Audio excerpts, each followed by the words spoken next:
Friend চলে এসেছি স্নান টান করে। এখন তো অম্বুবাচী চলছে, তার জন্য পুজো করিনি। দেখুন আমার ছেলে কেমন প্যাঁ প্যাঁ করে কাঁদছে দাদার ফোন নেবে বলে, খুব বদমাস। আজকে মেনুতে সেরকম কিছু হয়নি রান্না, কারণ স্কুলে যেতে হয়েছিল। আর আমাদেরই কলেজে আমাদের একটা দাদার মেয়ে খুব অসুস্থ হয়ে গেছিলো, তাকে আর নিতে গেছিলো, সেই জন্যে খুব অসুস্থ হয়ে সেরকম রান্না মাছ টাছ আনতে পারেনি, রান্না সেরকম হয়নি। সেই জন্যে ডিম ভাজা আর ডিম ভাত ভেজে নিচ্ছি একটু।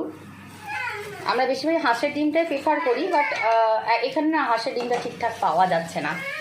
নতুন এসেছি তো সেরকম পাচ্ছে না, খুব মুশকিল পড়েছি। কারণ আমরা হাঁসের ডিম ছাড়া অন্য কিছু খেতে ভালো লাগে না। যাই হোক, দেখাই আজকে সেরকম কিছু করিনি রান্না।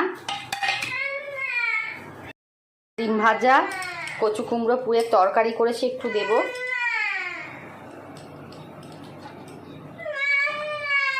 হ্যাঁ বাবা আসছি, দেখছেন তো কেমন কান্নাকাটি করছে। একটু সবজির টক করেছিলাম, তো সেটা দেব না, ও খায় না। একটু ডাল, আর সেরকম কিছু করিনি। সবজির ডাল আছে, আর এখানে আলু পোস্ত আছে, এখানে সবজি দিয়ে টক আছে। এই আজকে মেনু। চলুন আমরা লাঞ্চটা করে একটু রেস্ট নেবো, তারপর বিকেলে দেখা হচ্ছে। হয়ে গেছে সবারই লাঞ্চ কমপ্লিট, এবার একটু রেস্ট নেব। রান্নাঘরের লাইট অফ করে দিলাম। এবার জানলা টানলাগুলো দেখুন, আমার বাইরের দৃশ্যটা এরকম।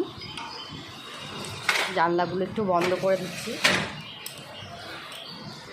কারণ এরপরেই মশা আসতে শুরু করে।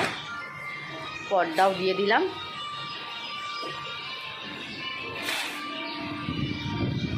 একটু রেস্ট নিতে থাকবো। এবার বাচ্চা আছে, ছোট সোনা, বড় আমার ক্যামেরার সামনে আসতে পছন্দ করে না, ওকে ঘুম পাড়াবো।